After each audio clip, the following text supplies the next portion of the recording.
Hi hello ನಮಸ್ತೆ ಎಲ್ಲರೂ ಹೇಗಿದ್ದೀರಾ. Welcome back to Arpita Vishwakarma YouTube channel. ಇನ್ನೂ ಯಾರೆಲ್ಲ ಸಬ್ಸ್ಕ್ರೈಬ್ ಮಾಡಿಲ್ಲ ದಯವಿಟ್ಟು ಸಬ್ಸ್ಕ್ರೈಬ್ ಮಾಡಿ, ಹಾಗೆ ಪಕ್ಕದಲ್ಲಿರೋ ಬೆಲ್ ಐಕಾನ್ನ ಕ್ಲಿಕ್ ಮಾಡಿ ಫಾರ್ ಮೋರ್ ಅಪ್ಡೇಟ್ಸ್ ಅಂತ ಹೇಳ್ತಾ. ಸ್ವಿಟ್ಜರ್ಲೆಂಡ್ ಅಂತೂ ಅಲ್ಲ, 34 35. ಇವಾಗ ಆಲ್ರೆಡಿ ನಿಮಗೆ ಗೊತ್ತಾಗಿದೆ ಅಲ್ವಾ, ನಾನು ಈ ವಿಡಿಯೋನಲ್ಲಿ ನಿಮ್ಮನ್ನ ಎಲ್ಲಿ ಕರ್ಕೊಂಡು ಹೋಗ್ತಾ ಇದ್ದೀನಿ ಅಂತ.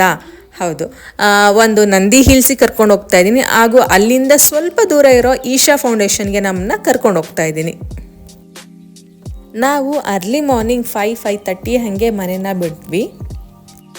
ನಂದಿ ಹಿಲ್ಸ್ಗೆ ಸಾಮಾನ್ಯವಾಗಿ ಎಲ್ಲರೂ ಸನ್ರೈಸ್ ನೋಡೋದಕ್ಕೆ ಅಂತ ಹೋಗ್ತಾರೆ. ಸೊ ಈ ವೆದರಲ್ಲಿ ಇವಾಗ ನಾವು ಹೋಗಿದ್ದು ಲಾಸ್ಟ್ ಸಂಡೇ ಆಗಿರೋದ್ರಿಂದ ಇವಾಗ ಮೋಡ ಮುಚ್ಚಿರುತ್ತೆ, ಸನ್ರೈಸ್ ಕಾಣಿಸೋದಿಲ್ಲ. ಬಟ್ ವೆದರ್ ಅಂತೂ ಕಂಪ್ಲೀಟ್ ಮಂಜಿನಿಂದ ಕೂಡಿರುತ್ತೆ. ಸೊ ಹಾಗಾಗಿ ಆ ವೆದರ್ನ ಎಂಜಾಯ್ ಮಾಡೋಣ ಅಂತ ಅಂದ್ಕೊಂಡು ಹೊರಟ್ವಿ. ನಾವು ಹೊರಟಾಗ ಇನ್ನೂ ಕತ್ಲೆನೇ ಇದೆ.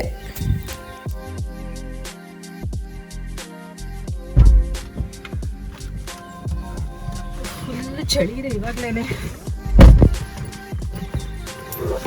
ಫುಲ್ ಚಳಿ ಇದೆ.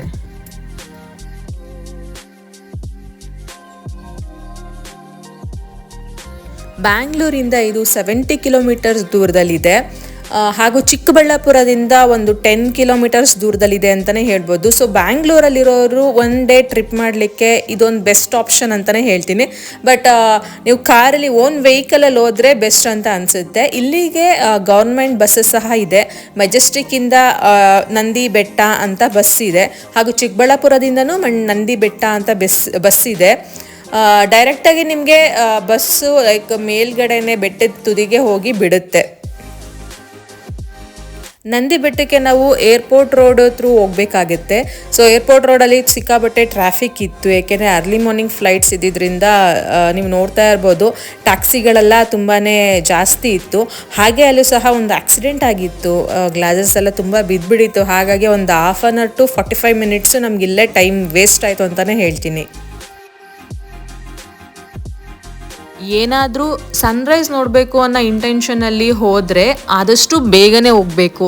ಇಲ್ಲ ಅಂತಂದರೆ ಈ ರೀತಿ ಟ್ರಾಫಿಕಲ್ಲಿ ಸಿಗಾಕೊಂಡ್ರೆ ನೀವು ಹೋಗೋಷ್ಟರಲ್ಲಿ ಸೂರ್ಯ ತಲೆ ಮೇಲೆ ಬಂದಿರ್ತಾನೆ ಅಷ್ಟೆ. ನಾನು ನಂದಿ ಹಿಲ್ಸ್ಗೆ ಒಂದು 4-5 ಸಲ ಹೋಗಿದ್ದೀನಿ. ಪ್ರತಿ ಸಲ ಹೋದಾಗ್ಲೂ ಒಂದು ಹೊಸತನ ಅಂತಲೇ ಹೇಳ್ಬೋದು. ಯಾಕೆಂದರೆ ಆ ವೆದರ್ ಆಗಿರ್ಬೋದು, ಅಲ್ಲಿ ಹೀಲ್ ಮೇಲೆ ಸಿಗೋವಂಥ ವ್ಯೂ ಆಗಿರ್ಬೋದು, ಅದು ತುಂಬ ಚೆಂದ ಅಂತ ಅನಿಸುತ್ತೆ. ಸೊ ನಾನು ಬ್ಯಾಂಗ್ಳೂರಲ್ಲೇ ಬೆಳೆದಿರೋದ್ರಿಂದ ನಾನು 4-5 ಸಲ ಹೋಗಿ ಬಂದಿದ್ದೀನಿ ಫ್ರೆಂಡ್ಸ್ ಜೊತೆ ಎಲ್ಲ. ಬ್ಯಾಂಗ್ಳೂರು ತುಂಬ ಕ್ರೌಡೆಡ್ ಏರಿಯಾ ಆಗಿರೋದ್ರಿಂದ ತುಂಬ ಜನಕ್ಕೆ ಅನ್ನಿಸ್ತಾ ಇರುತ್ತೆ ಲೈಕ್ ಪೀಸ್ಫುಲ್ಲಾಗಿ ನೇಚರ್ ಮಧ್ಯೆ ಹೋಗ್ಬೇಕಪ್ಪ, ಒಂದಿನ ಎಂಜಾಯ್ ಮಾಡ್ಕೊಂಡು ಬರಬೇಕು ಅಂತ. ಅವಾಗ ಏನು ಮಾಡ್ತಾರೆ, ಕೂರ್ಗ್ ಹೋಗ್ತಾರೆ, ಇಲ್ಲ ಅಂತಂದರೆ ಲೈಕ್ ಚಿಕ್ಕಮಂಗ್ಳೂರು ಹೋಗ್ತಾರೆ, ಇಲ್ಲ ಅಂತಂದರೆ ವಯನಾಡು, ಈ ರೀತಿ ಹೋಗೋದಕ್ಕೆ ಪ್ಲ್ಯಾನ್ ಮಾಡ್ತಾರೆ. ಅದು ಕೆಲವ್ರಿಗೆ ಟೈಮ್ ಇರುತ್ತೆ, ಕೆಲವ್ರಿಗೆ ಮನಿ ಇರುತ್ತೆ, ಕೆಲವ್ರಿಗೆ ಅದು ಇಲ್ದನೂ ಇರ್ಬೋದು. ಸೊ ಅಂಥವರಿಗೆ ನಂದಿ ಹಿಲ್ಸ್ ಒಂದು ಬೆಸ್ಟ್ ಆಪ್ಷನ್ ಅಂತ ಹೇಳ್ತೀನಿ. ಯಾಕೆ ಅಂತಂದರೆ ನಿಮ್ಮ ವೆದರ್ ಸಹ ಚೇಂಜ್ ಇರುತ್ತೆ, ನಿಮಗೆ ಕೂರ್ಗ್ ಫೀಲಿಂಗ್ ಕೊಡುತ್ತೆ ಅಂತ ನಾನು ಹೇಳ್ತೀನಿ, ಅದಂತೂ ಪಕ್ಕ.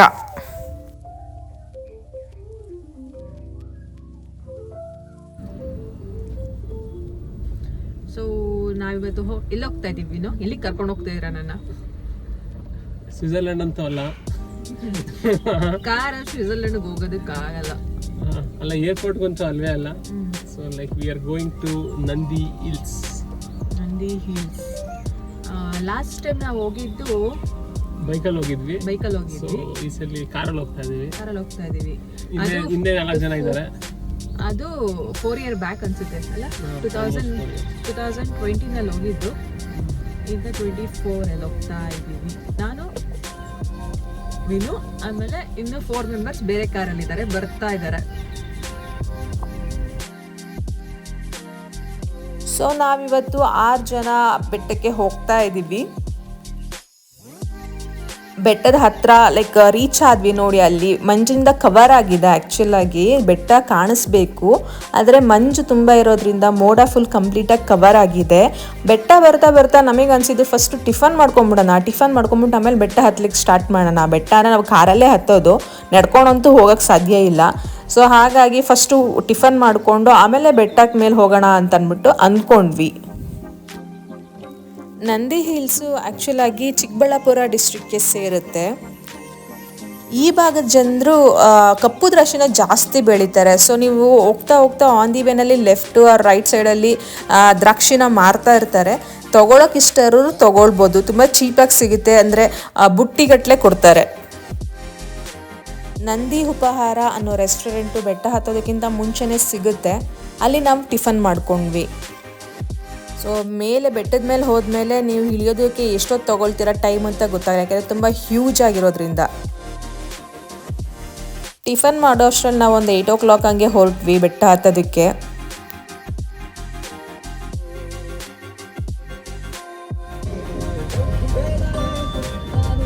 ಹೇಳಿ ಅರ್ಪಿತಾ, ಏನ್ ಹೇಳೋಣ ವಿನೋ, ಮುಂದೆ ಹೋಗ್ತಾ ಇಲ್ಲ, ಟ್ರಾಫಿಕ್ ಮತ್ತೆ ಅರ್ಧ ಗಂಟೆ ಆಯ್ತು. ನಾನು ಹೇಳ್ದೆ ವೀಕೆಂಡ್ಸ್ ಅಲ್ಲಿ ಹೋಗೋದು ಬೇಡ ಅಂತ. ಇನ್ನೊಂದು ಸ್ವಲ್ಪ ಹೊತ್ತಾದ್ರೆ ಈಗ ಮಲ್ಕೊಂಡ್ಬಿಡೋದು ಅಷ್ಟೇ. ಈಗ ಮಲ್ಕೊಂಬಿಡೋದಷ್ಟೇ. ಅರ್ಧ ಗಂಟೆಯಿಂದ ನಿಂತಿದ್ವಿ.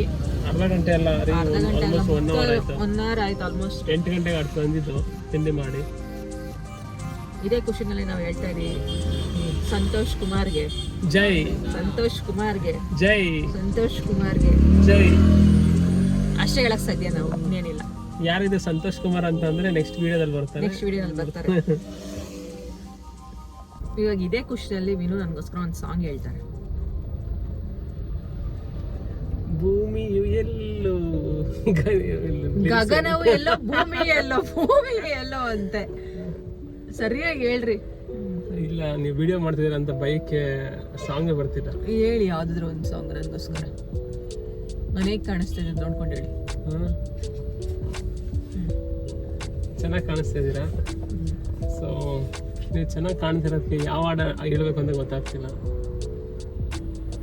ಯಾವಾಗ್ಲೂ ಹಿಂಗೆ ಒಂದ್ ಸಾಂಗ್ ಹೇಳಿ ಅಂತ ಅಂದ್ರೆ ನಾವು ಸ್ವಲ್ಪ ಸ್ಟೇಜ್ ಫಿಯರ್, ಹಂಗೆ ಸ್ಟೇಜ್ ಫಿಯರ್, ವಿಡಿಯೋ ಫಿಯರ್. ಹೇಳಿ ಹೇಳಿ, ಇರ್ಲಿ ಒಂದ್ ಸಾಂಗ್ ಹೇಳಿ. ಇಲ್ಲ ಮೇಡಮ್, ಸಾರಿ ಅದು ಬರಲಿಲ್ಲ, ಅಲ್ಲೇ ಆಗ್ತದೆ ಹೇಳಿ. ಲೋಕದಲ್ಲಿ ಗಂಡು ಹೆಣ್ಣಿಗಾಸರೆ. ಫೈನಲ್ ಆಗಿ ಬೆಟ್ಟ ರೀಚ್ ಆಗೋಷ್ಟರಲ್ಲಿ ನಾವು 10 o'clock ಆಲ್ರೆಡಿ ಆಗೋಗ್ಬಿಟ್ಟಿತ್ತು. ತುಂಬ ಕ್ರೌಡ್ ಇತ್ತು. ಕಾರ್ ಪಾರ್ಕಿಂಗ್ ಅಂತೂ ತುಂಬ ಕ್ರೌಡ್ ಇತ್ತು. ನೀವು ನೋಡ್ತಾ ಇರ್ಬೋದು, ತೋರಿಸ್ತಾ ಇದ್ದೀನಿ. ಸೊ ಫೈನಲಿ ನಾವು ಸಂತೋಷ್ ಕುಮಾರ್ನ ಮೀಟ್ ಮಾಡಿದ್ದೀವಿ. ಇವತ್ತು ಲೇಟಾಗಿ ಬರೋಕ್ಕೆ ಕಾರಣದೇ ಸಂತೋಷ್. ಸೊ ಸಂತೋಷ್ 3:15ಗೆ ಎದ್ದು 5:00ಗೆ ಹೊರಟಿದ್ದಾರೆ. 1 ಗಂಟೆ ಪೂಜೆ ಮಾಡಿದ್ದಾರೆ, 1 ಗಂಟೆ ರೆಡಿ ಆಗಿದ್ದಾರೆ. ಮೊದಲ ತಾರೀಕು ಬ್ಯಾಚುಲರ್ಸ್ ಅಲ್ಲ, ಸೊ ಫ್ಯಾಮಿಲಿ ಆಗಿರೋದ್ರಿಂದ ಸೊ ಫ್ಯಾಮಿಲಿ ಎಲ್ಲ ಮೇಂಟೈನ್ ಮಾಡಿಕೊಂಡು ಅವ್ರಿಗೂ ಎಲ್ಲ ರೆಡಿ ಮಾಡಿಕೊಂಡು ಬರಬೇಕಾಗುತ್ತೆ. ಸೊ ಹಾಗಾಗಿ ವೀಕ್ಷಕರೇ, ಫ್ಯಾಮಿಲಿ ಮೇಲೆ ಆದಮೇಲೆ ಇದೊಂದು ಪ್ರಾಬ್ಲಮ್ಮು. ನೈಟ್ ಟೈಮ್ ಅಷ್ಟೇ. ನೋಡ್ತಾ ಇದ್ದೀರಾ ನೀವು, ಕಾರ್ ಪಾರ್ಕಿಂಗ್ ಏರಿಯಾ ತೋರಿಸ್ತಾ ಇದ್ದೀನಿ. ತುಂಬ ಕ್ರೌಡೆಡ್ ಆಗಿಬಿಟ್ಟಿತ್ತು. ಅಂದರೆ ಕರೆಕ್ಟಾಗಿ ಪ್ರಾಪರಾಗಿ ಮ್ಯಾನೇಜ್ ಮಾಡಿಲ್ಲ, ಪ್ರಾಪರಾಗಿ ಗೈಡ್ ಮಾಡಿ ನಿಲ್ಲಿಸ್ತಾ ಇಲ್ಲ ಅಂತ ನನಗೆ ಅನ್ನಿಸ್ತು. ಡೂಪ್ಲಿಕೇಟ್ ಗಾಂಧಿ ತಾತ ಹೊಟ್ಟೆ ಪಡೆಗೆ ನಿಂತ್ಕೊಂಡಿದ್ದಾರೆ ನೋಡಿ. ಇದು ಮೇನ್ ಎಂಟ್ರೆನ್ಸು, ಮತ್ತು ಇದು ಕಲ್ಯಾಣಿ ಪಕ್ಕದಲ್ಲೇ ಇರೋವಂಥದ್ದು. ರಶ್ ಇದೆ. ಸಂಡೇ ಮಾತ್ರ ಯಾರು ಬರೋದಕ್ಕೆ ಹೋಗ್ಬೇಡಿ. ಅದೇ ಈ ಟೈಮಲ್ಲಿ ಸಂಡೇ ಯಾರು ಬರೋದಕ್ಕೆ ಹೋಗ್ಬೇಡಿ. ಇಲ್ಲಿ ಒಳಗಡೆ ರಶ್ ಇರಲ್ಲ, ಬಟ್ ಕಾರ್ ಪಾರ್ಕಿಂಗ್ ಅಂತೂ ಸಿಕ್ಕಾಪಟ್ಟೆ ರಶ್ ಇರುತ್ತೆ. ಬೆಟ್ಟದ ತುದಿಗೆ ಹೋಗೋದಕ್ಕೆ ತುಂಬ ವೇಸ್ ಇದೆ. ಟಾರ್ ರೋಡ್ ಇದೆ, ಈ ಥರ ಸ್ಟೆಪ್ಸಲ್ಲಿ ಹೋಗ್ಬೋದು. ಸೊ ಹಾಗಾಗಿ ನಾವು ಈ ಸ್ಟೆಪ್ಸಲ್ಲಿ ಹೋಗೋಣ, ಚೆನ್ನಾಗಿರುತ್ತೆ ಅಂತ ಅಂದ್ಕೊಂಡ್ವಿ. ನೀವು ಬ್ಯಾಕ್ಗ್ರೌಂಡಲ್ಲಿ ಕೇಳಿಸ್ಕೊಂಡ್ರೆ ಗೊತ್ತಾಗುತ್ತೆ ಎಷ್ಟು ಗಾಳಿ ಬೀಸ್ತಾ ಇತ್ತು ಅಂದರೆ ತುಂಬ ಗಾಳಿ ಬೀಸ್ತಾ ಇತ್ತು.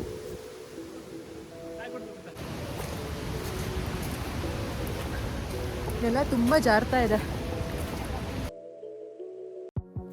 ಇಲ್ಲಿ ಕೋತಿ ಮಂಗಗಳು ತುಂಬಾ ಇದೆ. ಲಾಸ್ಟ್ ಟೈಮ್ ನನಗೊಂದು ಎಕ್ಸ್ಪೀರಿಯೆನ್ಸ್ ಆಯಿತು. ನಾವೆಲ್ಲ ಫುಡ್ ತಂದಿದ್ವಿ. ಸೊ ನಾವೊಂಚೂರು ತಿನ್ನೋದಕ್ಕಾಗಲ್ಲ, ಎಲ್ಲ ಕೋತಿಗಳೇ ಕಿತ್ಕೊಂಡ್ಬಿಟ್ವು. ಸೊ ಆವತ್ತಿಂದ ನಾನು ಡಿಸೈಡ್ ಮಾಡಿದೆ ಇಲ್ಲಿ ಹೋದರೆ ಯಾವುದೇ ರೀತಿ ಫುಡ್ನ ತೊಗೊಂಡು ಹೋಗಬಾರ್ದು ಅಂತ. ಪ್ಲಾಸ್ಟಿಕ್ ಕವರ್ಸ್ನ ಇಲ್ಲಿ ಬ್ಯಾನ್ ಮಾಡಿದ್ದಾರೆ. ಪ್ಲಾಸ್ಟಿಕ್ ಬಾಟಲ್ ಸಹ ಒಳಗಡೆ ಬಿಡೋದಿಲ್ಲ. ಸೊ ನೀವು ವಾಟರ್ ಏನಾದ್ರು ಮನೆಯಿಂದ ತೊಗೊಂಡು ಹೋಗಬೇಕು ಅಂತ ಅಂದರೆ ನಿಮ್ಮದು ಫ್ಲಾಸ್ಕ್ ಆಗಿರ್ಬೋದು, ಈ ರೀತಿ ಸ್ಟೀಲ್ ಇದರಲ್ಲಿ ತೊಗೊಂಬನ್ನಿ. ತೇವಾಂಶ ಜಾಸ್ತಿ ಇದ್ರಿಂದ ಸ್ಕಿಡ್ ಆಗ್ತಾ ಇತ್ತು. ಇಂಥ ಪ್ಲೇಸಿಗೆ ಬಂದಾಗ ನೀವು ಆದಷ್ಟು ಕ್ರಾಕ್ಸ್ ಆಗಿರ್ಬೋದು, ಈ ರೀತಿ ಶೂಸಲ್ಲಿ ಬಂದರೆ ಬೆಸ್ಟು, ಗ್ರಿಪ್ ಇರುತ್ತೆ ಅಂತ ಅನ್ಬೋದು. ಇಲ್ಲಿರೋಂಥ ವೀರಾಂಜನೇಯ ಸ್ವಾಮಿ ದೇವಸ್ಥಾನಕ್ಕೆ 600 ವರ್ಷದ ಇತಿಹಾಸ ಇದೆ. ನಂದಿ ಬೆಟ್ಟದ ತುದಿನಲ್ಲಿ ನೀವು ವ್ಯೂ ಪಾಯಿಂಟ್ ಜೊತೆಗೆ ಐತಿಹಾಸಿಕವಾದಂಥ 1100 ವರ್ಷ ಹಳೆಯದಾಗಿರುವಂತಹ ದೇವಸ್ಥಾನಗಳನ್ನ ನೋಡ್ಬೋದು. ವರ್ಷಗಳ ಹಿಂದೆ ಸಾವಿರಾರು ನೂರಾರು ವರ್ಷಗಳ ಹಿಂದೆ ಬ್ರಿಟಿಷರು ನಮ್ಮ ದೇಶದಲ್ಲಿ ಇದ್ದಾಗ ಅವ್ರಿಗೊಂದು ಶೋಕಿ ಬೆಟ್ಟದ ಮೇಲೆ ಒಂದು ಭವನ ಕಟ್ಸ್ಕೊಂಡು ಅಲ್ಲಿ ವೆದರ್ನ ಎಂಜಾಯ್ ಮಾಡುವಂಥದ್ದು. ಸೊ ನೀವಿಲ್ಲಿ ಹಳೆಯ ಐತಿಹಾಸಿಕ ದೇವಸ್ಥಾನದ ಜೊತೆಗೆ ಬ್ರಿಟಿಷರ ಭವನಗಳನ್ನ ಸಹ ನೋಡ್ಬೋದು. ನೀವು ಬೆಟ್ಟದ ಮೇಲೆ ಬಂದರೆ ವ್ಯೂ ಪಾಯಿಂಟ್ ಜೊತೆಗೆ ಈ ದೇವಸ್ಥಾನದ ಒಳಗಡೆ ಹೋಗೋದು ಮಾತ್ರ ಮರಿಬೇಡಿ. ಏನು ದೇವಸ್ಥಾನ ತಾನೇ ಅಂತ ಮಾತ್ರ ಇದು ಮಾಡಬೇಡಿ, ಇಗ್ನೋರ್ ಮಾಡಬೇಡಿ. ದಯವಿಟ್ಟು ಒಂದ್ಸಲಿ ದೇವಸ್ಥಾನದ ಒಳಗಡೆ ಹೋಗಿ ಅಲ್ಲಿ ಕೊಡುವಂಥ ಫೀಲೇ ಬೇರೆ ಇರುತ್ತೆ. ಭಾಳ ಖುಷಿ ಅನಿಸುತ್ತೆ. ತುಂಬ ಹಳೆ ದೇವಸ್ಥಾನ. ನಾನು ಮೊದಲೇ ಹೇಳ್ದಂಗೆ 1100 ವರ್ಷ ಹಳೆಯ ದೇವಸ್ಥಾನ. ಈ ದೇವಸ್ಥಾನ ಕಟ್ಟಿಸಿದ್ದು ಚೋಳರು. ಅಂದರೆ ಚೋಳರು ಇಲ್ಲಿವರೆಗೂ ಬಂದಿದ್ರು ಅಂತ ಹೇಳೋಕ್ಕೆ ಇದೊಂದು ಸಾಕ್ಷಿ ಅಂತಲೇ ಹೇಳ್ಬೋದು. ಈ ದೇವಸ್ಥಾನನ ಒಂದು ಕಲ್ಲಿನ ಮೇಲೆ ಬಂಡೆ ನಂದೀಶ್ವರನ ಬಗ್ಗೆ ಒಂದು ವರ್ಣಿಸಿ ಶಾಸನ ಸಹ ಬರೆದಿದ್ದಾರೆ. ಅದನ್ನು ಸಹ ನಿಮ್ಗೆ ನೋಡಲಿಕ್ಕೆ ಸಿಗುತ್ತೆ.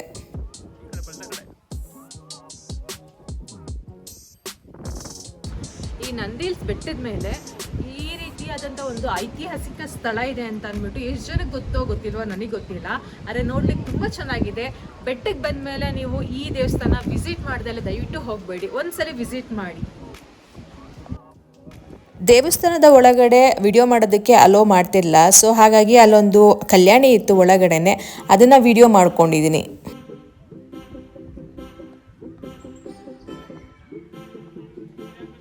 ಸೊ ಇದು ಬೆಟ್ಟದ ಮೇಲೆ ಇರೋವಂಥ ವ್ಯೂ ಪಾಯಿಂಟು. ಇಲ್ಲಿಂದ ಸೂರ್ಯ ಸನ್ರೈಸ್ ತುಂಬ ಚೆನ್ನಾಗಿ ಕಾಣಿಸುತ್ತೆ. ಸೊ ಹಾಗಾಗಿ ಅಲ್ಲಿ ಲೈಕ್ ತುಂಬಾ ಡೇಂಜರ್ ಸಹ ಇದೆ. ಯಾಕೆಂದರೆ ಮೇಲಿಂದ ಬಿದ್ದರೆ ಸೀದಾ ಕೆಳಗಡೆವರೆಗೂ ಹೋಗಿ ಬೀಳೋದು. ಸೊ ಹಾಗಾಗಿ ಸೆಕ್ಯೂರಿಟಿಗೆ ಅಂತಂದ್ಬಿಟ್ಟು ಈ ಥರ ಗ್ರಿಲ್ಸ್ ಎಲ್ಲ ಹಾಕಿದ್ದಾರೆ. ಮೊಬೈಲ್ನ ಕ್ಯಾರಿ ಮಾಡ್ತಾ ಇದ್ದರೆ ದಯವಿಟ್ಟು ನೋಡಿಕೊಂಡು ಕ್ಯಾರಿ ಮಾಡಿ. ಯಾಕೆಂದರೆ ಕೆಳಗಡೆ ಅದು ಗ್ರಿಲ್ಸ್ ಇರೋದ್ರಿಂದ ಸ್ಕಿಡ್ ಆಗಿ ಬೀಳೋ ಅಂಥ ಚಾನ್ಸಸ್ ಇರುತ್ತೆ.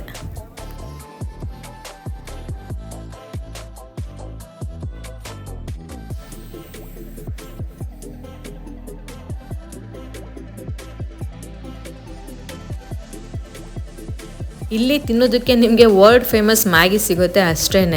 ಯಾಕೆ ಅಂತಂದರೆ ಇಲ್ಲಿ ಅಂಥ ಫೆಸಿಲಿಟಿ ಇನ್ನೂ ಮಾಡಿಲ್ಲ. ಸೊ ಬಿಸಿ ಬಿಸಿ ಕಾಫಿ ಕುಡಿದ್ಬಿಟ್ಟು ನೀವು ಹೋಗ್ಬೋದು.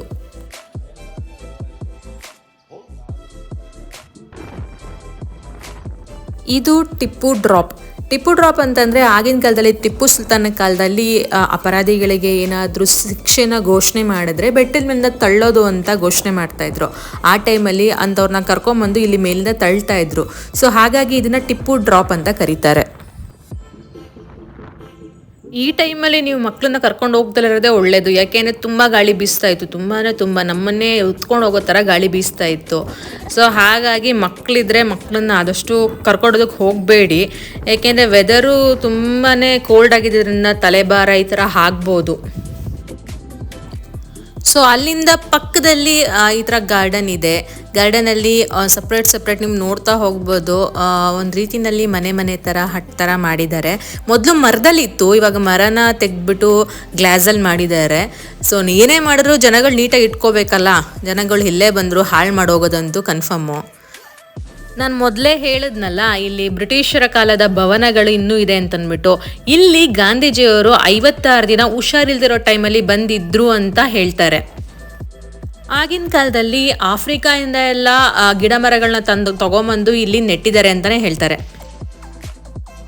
ನಾವು ಇಲ್ಲಿ ಎಲ್ಲರೂ ನೋಡ್ಕೊಂಡು ಮಕ್ಕಳ ಜೊತೆ ಮಕ್ಕಳಾಗಿ ಆಟ ಆಡ್ಕೊಂಡಿದ್ವಿ. ತುಂಬಾ ಚೆನ್ನಾಗಿತ್ತು. ತುಂಬ ಚೆನ್ನಾಗಿ ಡೇನ ಸ್ಪೆಂಡ್ ಮಾಡಿದ್ವಿ ಅಂತಲೇ ಹೇಳ್ಬೋದು. ನೋಡಿ ನಾವು ಹಿಂಗೆ ಕೋತಿ ಚೇಷ್ಟೆ ಮಾಡ್ತಾ ಇದ್ದೀವಿ. ಆಗಾಗ ಈ ರೀತಿ ಮಕ್ಕಳಾಗೋದು ಒಂದು ರೀತಿ ದೇಹಕ್ಕೆ ಒಳ್ಳೆಯದು, ಮನಸ್ಸಿಗೂ ಒಳ್ಳೆಯದು ಅಂತಲೇ ಹೇಳ್ಬೋದು.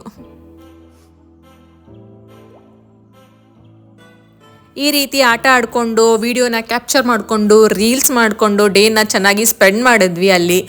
ಮತ್ತು ಅಲ್ಲಿಂದ ನೆಕ್ಸ್ಟ್ ಪ್ಲೇಸು ನಾವು ಈಶಾ ಫೌಂಡೇಶನ್ಗೆ ಹೋಗೋಣ ಅಂತ ಪ್ಲ್ಯಾನ್ ಮಾಡಿದ್ವಲ್ಲ. ಸೊ ಟೈಮ್ ಆಗುತ್ತೆ ಅಂತ ಅಂದ್ಬಿಟ್ಟು ಇಲ್ಲಿಂದ ಹೊರಟ್ವಿ. ನಾವು ಹೊರಟಾಗ ಆಲ್ಮೋಸ್ಟ್ 2:30 ಆಗಿತ್ತು. ಸೊ ಹೊಟ್ಟೆ ಸಹ ತುಂಬ ಹಶ್ವಾಗ್ತಾಯಿತ್ತು. ಫಸ್ಟ್ ಊಟ ಮಾಡಿಬಿಟ್ಟು ಆಮೇಲೆ ಈಶಾ ಫೌಂಡೇಶನ್ಗೆ ಹೋಗೋಣ ಅಂತ ಹೊರಟ್ವಿ. ಬೆಟ್ಟ ಹತ್ತಬೇಕಾದ್ರೆ ನಾವು ಒಂದು 2 hours ತೊಗೊಂಡ್ವಿ ಆ ಟ್ರಾಫಿಕ್ ಜಾಮಲ್ಲಿ. ಬೆಟ್ಟ ಇಳಿಬೇಕಾದ್ರೆ ಒಂದು 20 to 25 minutes ಅಷ್ಟೇ ಆಗಿದ್ದು. ಅಲ್ಲೇ ನಿಯರ್ ಬೈ ಹೋಟೆಲಲ್ಲಿ ವೆಜ್ ಮೀಲ್ಸ್ ತೊಗೊಂಡು ಊಟ ಮಾಡಿಕೊಂಡು ಈಶಾ ಫೌಂಡೇಶನ್ ಕಡೆ ಹೊರಟ್ವಿ. ನಂದಿ ಹಿಲ್ಸಿಂದ ಈಶಾ ಫೌಂಡೇಶನ್ನು ಒಂದು 20 ಕಿಲೋಮೀಟರ್ಸ್ ಅರೌಂಡ್ ಇರೋದ್ರಿಂದ ಸೊ ಬೇಗನೆ ರೀಚ್ ಆದ್ವಿ ಅಂತಲೇ ಹೇಳ್ಬೋದು. ಸಂಜೆ ಆಗ್ತಾಯಿತ್ತು. ಸಂಜೆ ಇಲ್ಲಿ ಲೇಸರ್ ಲೈಟ್ ಶೋ ಇರುತ್ತೆ. ಸೊ ಅದನ್ನು ನೋಡೋಣ ಅಂತಲೇ ಎಕ್ಸ್ಪೆಷಲಿ ಈ ಟೈಮ್ಗೆ ಬಂದ್ವಿ. ಇದು ಮೇನ್ ಎಂಟ್ರೆನ್ಸು. ಇಲ್ಲಿಂದ ಒಂದು 3 to 4 ಕಿಲೋಮೀಟರ್ಸ್ ಆಗುತ್ತೆ ಆ ದೇವಸ್ಥಾನಕ್ಕೆ, ಆ ಫೌಂಡೇಶನ್ ಪ್ಲೇಸ್ಗೆ. ಸುತ್ತ ಬೆಟ್ಟ ಇದೆ. ಬೆಟ್ಟದ ಮಧ್ಯದಲ್ಲಿ ಈ ಫೌಂಡೇಶನ್ನ ಮಾಡಿದ್ದಾರೆ. ಸೊ ಅಲ್ಲಿರೋ ಅಂತಹ ಶಿವನ ವಿಗ್ರಹ, ಆಕಾಶ ನೋಡಿಕೊಂಡು ಶಿವನ ತಲೆ ವಿಗ್ರಹ ಆಗಿರ್ಬೋದು, ತುಂಬಾ ದೊಡ್ಡದಾಗಿರೋದ್ರಿಂದ ತುಂಬಾ ಚೆನ್ನಾಗಿ ಕಾಣಿಸುತ್ತೆ. ನಾನು ಹೇಳೋದಾದರೆ ನೀವು ಮಾರ್ನಿಂಗ್ ಟೈಮ್ ಬರೋದಕ್ಕಿಂತ ಈ ರೀತಿ ಲೇಸರ್ ಲೈಟ್ ಟೈಮಲ್ಲಿ ಈ ಟೈಮಲ್ಲಿ ಬಂದರೆ ತುಂಬಾ ಚೆನ್ನಾಗಿರುತ್ತೆ, ತುಂಬ ಚೆನ್ನಾಗಿ ಎಂಜಾಯ್ ಮಾಡ್ತೀರಾ ಅಂತ ಹೇಳ್ಬೋದು. ಅಲ್ಲಿ ನೋಡಿ, ಇಲ್ಲಿಂದನೇ ದೂರದಿಂದ ಎಷ್ಟು ಚೆನ್ನಾಗಿ ಕಾಣಿಸ್ತಾ ಇದೆ ಅಂತ ಅಂದ್ಬಿಟ್ಟು. ಇಲ್ಲಿನ ಫೆಸಿಲಿಟಿ ಆಗಿರ್ಬೋದು, ಯಾವುದೇ ರೀತಿ ಫೆಸಿಲಿಟಿ ಆಗಿರ್ಬೋದು, ತುಂಬ ಚೆನ್ನಾಗಿ ಪ್ರಾಪರಾಗಿ ಪ್ಲ್ಯಾನ್ ಮಾಡಿದ್ದಾರೆ.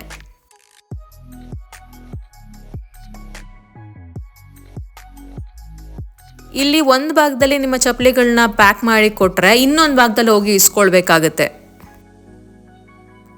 ಇದು ಎಂಟ್ರಿ ಆಗ್ತಾ ಇದ್ರೆ ನೀವು ಒಂದು ಲಕ್ಷ, ಆಲ್ಮೋಸ್ಟ್ 1 ಲಕ್ಷ ಜನ ಇಲ್ಲಿ ಅಕಾಮಡೇಟ್ ಮಾಡ್ಬೋದು ಅಂತ ನನಗೆ ಅನಿಸುತ್ತೆ. ಏಕೆಂದರೆ ನಾವು ಹೋಗಿದ್ದೀನೇ ಬಹಳ ಜನ ಇದ್ದರು, ಸಿಕ್ಕಾಬಟ್ಟೆ ಜನ ಇದ್ದರು. ಸೊ ಅಟ್ಲೀಸ್ಟ್ ನಿಯರ್ ಬೈ 1 ಲ್ಯಾಕ್ವರೆಗೂ ಸುತ್ತಲೂ ಅಲ್ಲಿ ಅಕಾಮಡೇಟ್ ಮಾಡ್ಬೋದು, ಅಷ್ಟು ದೊಡ್ಡದಾಗಿದೆ ಇದು ಅಂತ ಹೇಳ್ಬೋದು. ಈಗ ಜನ ಅದೇನೋ ಹೇಳ್ತಾರಲ್ಲ, ಕೆಟ್ಟ ಮೇಲೆ ಬುದ್ಧಿ ಬಂತು ಅಂತ. ಹಾಗಾಗಿ ಹೋಗ್ತಾ ಹೋಗ್ತಾ ಅಧ್ಯಾತ್ಮದ ಕಡೆ ತುಂಬಾ ಒಲವನ್ನು ತೋರಿಸ್ತಾ ಇದ್ದಾರೆ. ನಮ್ಮ ಇತಿಹಾಸದ ಬಗ್ಗೆ, ದೇವರ ಬಗ್ಗೆ, ಪವಾಡಗಳ ಬಗ್ಗೆ ಅದೊಂದು ಸ್ವಲ್ಪ ಮೋಟಿವೇಟ್ ಆಗಿ ತಗೊಳ್ತಾ ಇದ್ದಾರೆ. ಹಾಗೂ ಅದನ್ನ ಮಾಡರ್ನೈಸ್ಡ್ ಆಗಿ ಸಹ ತಗೊಳ್ತಾ ಇದ್ದಾರೆ. ಯಾಕೆಂದರೆ ಈ ದೇವಸ್ಥಾನದಲ್ಲಿ ಒಂದು ರೀತಿ ದೇವ್ರನ್ನ ಪೂಜೆ ಮಾಡೋ ರೀತಿ ಆಗಿರ್ಬೋದು, ಅಲ್ಲಿರುವಂಥ ಪೂಜಾರಿಗಳಾಗಿರ್ಬೋದು, ಸೇವೆ ಸಲ್ಲಿಸೋರಾಗಿರ್ಬೋದು, ಒಂದು ರೀತಿ ನೋಡಿ ಮಾಡರ್ನೈಸ್ ಆಗಿದೆ ಅಂತಲೇ ಹೇಳ್ಬೋದು. ಮತ್ತು ಇಲ್ಲಿ ನಡ್ಕೊಂಡು ಹೋಗೋದಕ್ಕಾಗಿರ್ಬೋದು ಕಂಪ್ಲೀಟಾಗಿ ಚಪ್ಪಡಿ ಕಲ್ಲುಗಳನ್ನ ಹಾಕಿದ್ದಾರೆ. ಸೊ ಯಾವುದೇ ರೀತಿ ಸ್ಕಿಡ್ ಆಗೋದು ಈ ಥರ ಏನೂ ಇಲ್ಲ. ಸೊ ಈವ್ನಿಂಗ್ ಟೈಮಲ್ಲಿ ನಾನು ಹೇಳ್ದಂಗೆ ಲೇಸರ್ ಲೈಟ್ ನೋಡೋದಕ್ಕೆಲ್ಲ ಕೆಳಗಡೆ ಕುತ್ಕೊಂಡು ಆರಾಮಾಗಿ ನೋಡ್ಬೋದು. ಒನ್ ಡೇ ಅಂತೂ ಒಂದು 3 to 4 hours ಅಂತೂ ತುಂಬ ಚೆನ್ನಾಗಿ ಸ್ಪೆಂಡ್ ಮಾಡ್ಬೋದು ನೀವು. ಈವ್ನಿಂಗು 7:30 ಈ ಟೈಮಲ್ಲಿ ಲೇಸರ್ ಲೈಟ್ ಶೋನ ಸ್ಟಾರ್ಟ್ ಮಾಡ್ತಾರೆ. ಅದು ನೋಡೋದಕ್ಕೆ ಅದ್ಭುತ.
Years ago, a being appeared in the upper regions of Himalayas. No one knew who he was, where he came from. The origins of this spectacular being were unknown.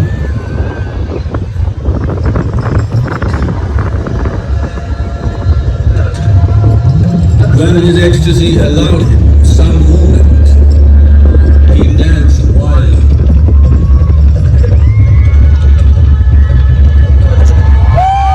ಅದ್ಭುತವಾದ vision ಇದು. ಇದನ್ನು ನೋಡಿಕೊಂಡು ನಾವು ಇವತ್ತಿನ ದಿನನ ಮುಗಿಸಿ ಮನೆ ಕಡೆಗೆ ಹೊರಟ್ವಿ. ಹೇಗನ್ನಿಸ್ತು ಇವತ್ತಿನ ವಿಡಿಯೋ? ಇಷ್ಟ ಆಗಿರೋ ದಯವಿಟ್ಟು ಕಮೆಂಟ್ ಮುಖಾಂತರ ನನಗೆ ತಿಳಿಸ್ಕೊಡಿ ಅಂತ ಹೇಳ್ತಾ ನಾನು ಇವತ್ತು ಇಲ್ಲಿಂದ ಓಡ್ತಾ ಇದ್ದೀನಿ. ಇವತ್ತು ಈ ವಿಡಿಯೋನಲ್ಲಿ ಕಾಣಿಸ್ಕೊಂಡಿದ್ದು ಬಬಿತಾ, ಅನು, ವಿನು, ಪವನ್, ಸಂತು ಹಾಗೂ ನಾನು ನಿಮ್ಮೆಲ್ಲರ ನೆಚ್ಚಿನ ಅರ್ಪಿತಾ ವಿಶ್ವಕರ್ಮ. ನೈಟ್ ಡಿನ್ನರ್ನ ಇಲ್ಲೇ ನಿಯರ್ ಬೈ ಒಂದು DK ಫ್ಯಾಮಿಲಿ ರೆಸ್ಟೋರೆಂಟಲ್ಲಿ ಮುಗಿಸ್ಕೊಂಡು ನಾವು ನಮ್ಮ ಮನೆ ಕಡೆ ಹೊರಟ್ವಿ. ನಿಮ್ಗೆ ಈ ವಿಡಿಯೋ ಇಷ್ಟ ಆದರೆ ದಯವಿಟ್ಟು ನನ್ನ ಸಬ್ಸ್ಕ್ರೈಬ್ ಮಾಡಿ, ನನ್ನ ಸಪೋರ್ಟ್ ಮಾಡಿ ಅಂತ ಹೇಳ್ತಾ ಥ್ಯಾಂಕ್ಸ್ ಫಾರ್ ವಾಚಿಂಗ್. ನೆಕ್ಸ್ಟ್ ವಿಡಿಯೋನಲ್ಲಿ ಭೇಟಿ ಮಾಡೋಣ, ಕಾಯ್ತಾ ಇರಿ ಅಂತ ಹೇಳ್ತಾ ಬಾಯ್ ಬಾಯ್.